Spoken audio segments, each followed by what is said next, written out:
The Lunaverse, concept by Rainbow Double Dash, Episode 7, Chapter 6, Concert for Ponyville by Green Grass and Clouds 2. Trixie's Triumph. Trixie trotted back to her friends, a big smile on her face. Glancing behind her, she saw Rainbow Dash flying down from the clouds he'd been keeping stationary. It was certainly to congratulate Fluttershy. Turning back to her friends, she saw Carrot Top and Lyra looking at her with obvious happiness. That, she told them, is one very happy family. Lyra hugged her. I knew you could do it. Of course. Was there any other doubt? Trixie paused. Don't answer that. We knew you'd come through. Carrot Top chuckled as he pointed a hoof to the crowd. Was still milling about the stage and filling out donation forms. It looks like a concert is a big success. I don't think Soft-Hoof will have any trouble getting that clinic funded. Trixie noted Dustin's pony leaving the alley and approaching Soft-Hoof. I think that's a safe bet. Although, maybe I'll chip in a few bits. Never let it be said that the great and powerful Trixie is without heart. I'll throw it some to you, said Carrot Top. Me three. And Octavia will. Lyra looked around. Hey, where should you go? It's not like her to run out of sight at the end of the concert. Trixie turned to Shukikyu Corner, but the cells was gone. No, she was right here at the end, Trixie said. I saw her clapping. Maybe she went back to her hotel. No, she told me she wanted to talk afterwards. Something about a music group she's working on with this male artist named Crescendo and a few other boys. Wanted to see if I could check it out. She even asked me to recommend somewhere with a good tea we could talk. Lyra frowned. I guess she might be in the crowd of ponies donating. She shouldn't be too hard to find, said Trixie. Lyra, you check the crowd by the stage. Carrot Top, check the local cafes. I'll look at Shukikyu Corner. Make sure Pinkie Pie and drag her in there. Tie her up and start force feeding her kink. Carrot Top tinkled. He's assaulted in the Gazette. What can I say? The great and powerful Trixie has a great and powerful sweet tooth. Trixie grinned. See you in 5. Octavia, asked Mrs. Cake. Yes, dear, I saw her. Pinkie took her down to the basement. Poor man looked exhausted. Pinkie said she was going to give her something to perk her up. Trixie frowned. In the basement. Pinkie can be a little confusing sometimes, but she really is a splendid baker. Mrs. Cake smiled. Want a peanut butter cookie? She just baked it before the concert. Oh, let me go, please. Trixie eased the basement door open. Was there imagination, or did she hear maniacal laughter flowing upwards? It looks kind of dark. She's putting together a nightmare night exhibit downstairs. She told us we should dim the lights so it's more spookerific. Of course she did, murmured Trixie, as he gingerly stepped downstairs. Was the cake's basement always this far down? After a long flight of stairs, Trixie found herself at the bottom. The room was very dark, but the showmare heard what sounded like a pony struggling. Her horn flared, and cast a glimpse of a ghost that spider decorations on the wall. And then Pinkie Pie was standing right in front of her. She had a huge grin on her face and a large knife in her hoof. Hi, Trixie! I got you here. I have a special treat just for you! It finally happened, Trixie thought, staring in stunned bewilderment as Pinkie Pie brought the knife up. Pinkie snapped. And now she's going to cut me into little bits and probably bake me into a cake or something. I survived Corona, Grogar, and Salamanders and all others. Now I'm going to be killed by a crazy party pony. Pinkie slashed the knife down into a large cake on a table right next to Trixie. It's banana chocolate marsupial cake. You'll love it. She turned as she cut the large slivers of cake. Trixie just kept staring, mouth open until Pinkie shoved the cake into her hose. Thanks. No problem. I love getting treats to my friends. Pinkie hugged Trixie, knocked away from the bewildered mare. Trixie dimly recalled why she had gone down to the basement in the first place. Hey, have you seen Octavia? Of course, silly. She's right over here. Trixie walked to the far end of the basement, where a horn illuminated Octavia. The cellist was lying on what looked like a giant marshmallow, sleeping quietly. The showmare blinked a few times. Pinkie, what's going on? You told me not to shoot dessert to Octavia anymore, so I decided I'd just put the sleep right in her mouth. But she kept running away whenever I tried before, so I had to get her while she's still asleep. After the concert, I saw how tired she was, so I got her to come in here. So I got the cake ready. Once she wakes up, I'll stuff a yummy cake in her mouth and liberate her from the shackles of healthy eating. She grinned. Oh, once she learns how good chocolate tastes, I'm sure she'll thank me. Then we'll be great friends, and then we can share dessert recipes, and to introduce Candy to our fancy concerts, and... Trixie shook her hair. Pinky, you can't just force-feed Pony desserts! Of course I can, silly. It's easy. No, I mean... Trixie tried to figure out how to explain it. I mean, you're not supposed to. It's illegal. Nuh-uh. My nail says that you're allowed to force Pony of dessert for 30 seconds as long as it's really delicious and you don't mean harm to them. Why in the world of Equestria would that be legal? Asked Trixie. Well, Nana says... 2,000 years ago. Celestia patrolled in front of her royal guards. There were a dozen all told, commanders and most powerful magicians. Each and every one of them could match any 4 lower-ranked guards in any martial competition imaginable. They're all veterans of countless high-stakes missions for the equestrian government. But the mission you're about to go on will be the most challenging task that you've ever undertaken. Ready? Celestia murmured. Their target was in the next room, distracted by her work. Though she wouldn't be for long. Everybody? Ma'am! Yes, ma'am! Then go! The guards burst into the room with well-trained husks. The young presented herself to her host. What's this? Attack! Ordered Celestia. Tickle formation! Tickle? Then the guards swarmed Luna, each one with a feather held tightly in their teeth, and began to tickle her all over. Luna was quickly overcome with muffled giggles as he tried to brush them off. But Celestia brought to her telekinesis, and the guards were tough enough to dodge the few strikes Celestia had missed. Soon the blue alicorn was landing helplessly on the floor. That was when Celestia levitated the chocolate cake into her mouth. Woof! Luna's eyes widened, but the guard stopped tickling and she was able to chew and swallow. There was silence for a moment, and Dizzy said, I like this, sister. I can see that it's your invention, this chocolate cake that your big friend is so proud of, is indeed under this district. And we can hire him as our castle baker. Yay! Cheers, Celestia. Luna giggled, using her magic to wipe a bit of cake from her muzzle. Really, I want to taste his cake eventually. I am busy. A very dear sister of mine told me once, when I was staying up at all hours working out what to do about everything, that one should never be too busy for dessert. But I'm glad you agree. Celestia smiled, dismissed the guards. Would you like another slice? And maybe one more. Celestia grinned. But you knew, said Luna, as they went to the castle kitchens. I could technically have you arrested for that. No, you couldn't. I had the courtiers make a little change in the laws. Trixie could only stare. Pinky, that's ridiculous, she said. What? Cause Corrales a big old mini pants? I thought you said she used to be a nice pony. No, but I mean, okay, Luna would never do that. Trixie turned up a muzzle. She is a serious, dignified ruler. She would never do something so silly as squabble with her co-sovereign over dessert. That's like saying she the pillow fights. At that very moment, back in his barracks at Caroline Castle, a young page who was night fishing, Billy Princess Luna in disguise, was cheering with some friends as another page, a perpetually happy one named Paperweight, struggled to balance 5 overstuffed pillows on her muzzle. 7! The watching page's tears. 8! 9! 10! Oh! For the top pillow was falling down off the stack. Paperweight squeaked and tried to rebalance to catch it, but she tilted her muzzle too far, and for a moment later she was attacked by 5 falling pillows. Oh no! The pagers helped to cart her up, knife as a grin. 5 pillows for 20 seconds per pillow! I think that's a new record. Care to match it? Paperweight grinned. But the grilled teeth sounds you can't. You're on.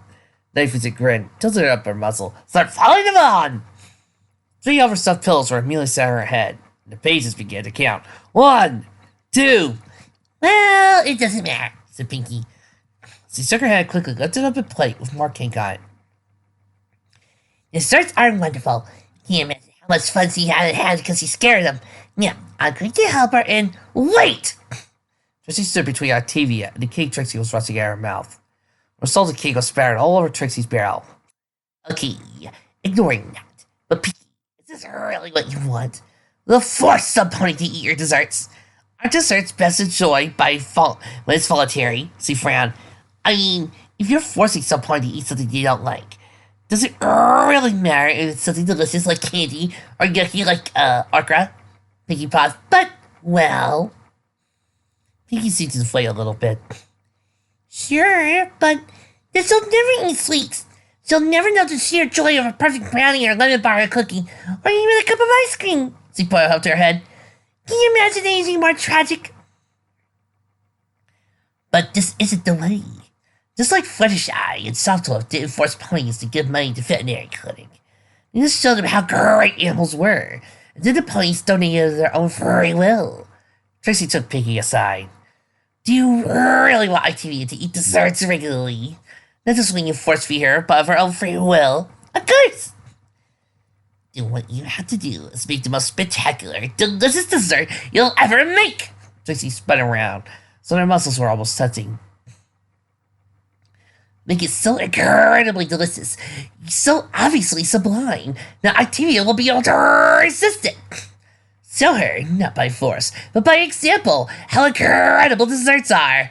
So, that's what you have to do. But, well, I can't make a delicious dessert enough, says Pinky. You would really stake the fate of Octavia's taste buds on that? Yes, I'm sure you can pick something that even she'll want to try if you try. You're an incredible baker, Pinky, and I will help you. Whenever you finish a test run, send me a sample, and I promise I'll be the most exacting critic you'll find. Trixie crossed her hoof. Together, we can make a dessert that not only Octavia, but ponies everywhere will love. Trixie grinned. Wow, I didn't know Octavia thought so much about my skills. Pinky jumped up and down. Okay then, I'll do it. Octavia frowned and flared her eyes open. Trixie, what's going on? Where am I? Oh, I dragged you down to the basement of the bakery so I could freshly eat cake, cheered Pinky. But Trixie convinced me not to. Instead, I'm gonna design a new dessert that even you want to eat. That I'm gonna start right now. She ran off. Octavia and Trixie looked at each other near the pitch black basement. You live in a straight town, said Octavia. Trixie grinned. Wouldn't live anywhere else. Come on. I think Ira wants to talk to you. Yes, she meant it not. Octavia got their hoods. I trust you will be with us as well. You want me there? Octavia hesitated. Yes. I admit that we did not get off to the best start. I was still angry with you over the Ice Palace incident, and then of course I associated with Greengrass, and you know the rest. But your actions over the past few days demonstrate that you are a man worth befriending. And if you can forgive me my betrayals, I can forgive the comparatively minor slights you made against me. She smiled slightly. I would be honored to count you among my friends. Trixie grinned. Right back at you. All in all, I think that went well. Trixie sighed as she reclined on her sofa. Octavia had gone back to Caroline, but she had given Trixie a warm goodbye before leaving, and even invited her to her entire music group's first recital in a month. Trixie had Fluttershy too returned to her cottage, but she had such a warm smile on her face. Trixie knew she would be willing to get out of her house and do things like this in the future. Softwolf, Posy, Rainbow Dash, and all the other elements seemed happy with her. Even Rarity, who seemed to be complimented by Softwolf for her designs, and apparently agreed to rent them to the Baroness for future performances, stopped by the representative of residency to thank her. Yep, and this day could not possibly get any better. She paused. Well, unless I finally got the invisibility spell worked out from my window. But besides that... That was when her hat glowed and a letter shot out of it. Trixie caught with her telekinesis and floated over. Huh? My faithful student, the letter began. I have heard several reports today of your recent activities. From Justice Posey, Baroness Softwolf, and my court musician. I am so incredibly proud of you. You demonstrated remarkable maturity and a thorough understanding of friendship. Trixie grinned. Alright, maybe it could be a little better. She settled back down on the couch and continued to read the letter. As she did so, one thought kept running through her head. I really am a good friend. Review time. This was a fun episode. It was short, I'll give you that. And it was cute. I do like that this was focused mainly on Trixie trying to prove herself to be a really good pony and trying to help out, while expanding her friendship horizons and trying to help others that were not in her social circle. I also like that this was basically Trixie demonstrating that, yeah, there's a lot of good parts to her. There's a lot to her personality behind her just being brass, bragging, egotistical, and, all that. And I do love that this showed off Octavia at her best, learning that there are different ways to teach a person. Something I've always supported, even if there are other commenters who do not. I'm looking at you, person who says that, not everybody does learn the same way. Yeah, there are people who say that. I do love that Octavia demonstrates this. If there was anything that was really bothering me throughout all this, it was this. I kept expecting the other shoe to drop. Like, Pinky hitting Octavia with chocolate, we find out she's actually allergic, and it causes Trixie to step in to teach, or something major happens between Octavia and Fluttershy that goes beyond just a simple misunderstanding. Something bigger like that. Yet, expecting that to happen. But it didn't. It was just simply resolved. People talked about it and moved on. It was completely character focused and it was talked about. Which makes me think, which is better? Simply just talking about it and subverting the cliche that you're expecting, or going with the gag? This is supposed to be a show for an older audience, sure. But, and I don't mean adults don't think about that. I mean, slightly older, more Shonen Jump crowd. Sure, I get that. I think we all get that. But when you think about it, part of the show should still be funny. It's kind of like why I shrugged my shoulders at people's complaints about that one episode where they confused the sports mare for just a common pony. While beyond that being a common thing, and also relying on a Faulty Towers reference, what's this better? To do something that requires the joke to happen, or just move on? I mean, I've seen some people say, oh, they should have asked. Yeah, but that would have led to a boring episode now, wouldn't it? What's this better, the actual comedy? Or actually relying on people's common sense? Because one way leads to hilarity, the other way leads to a boring episode. Which also makes me think, if this was an actual episode, would this be seen as boring? Without something that makes it intriguing silly-wise, would it make it boring or not? I guess that's all up to people who are watching this. As for me, I love it. So, a lot of fun. Tomorrow, though, I got a new microphone. So, to properly rank her in, we're doing Equestria's Mirage 2. See you all there.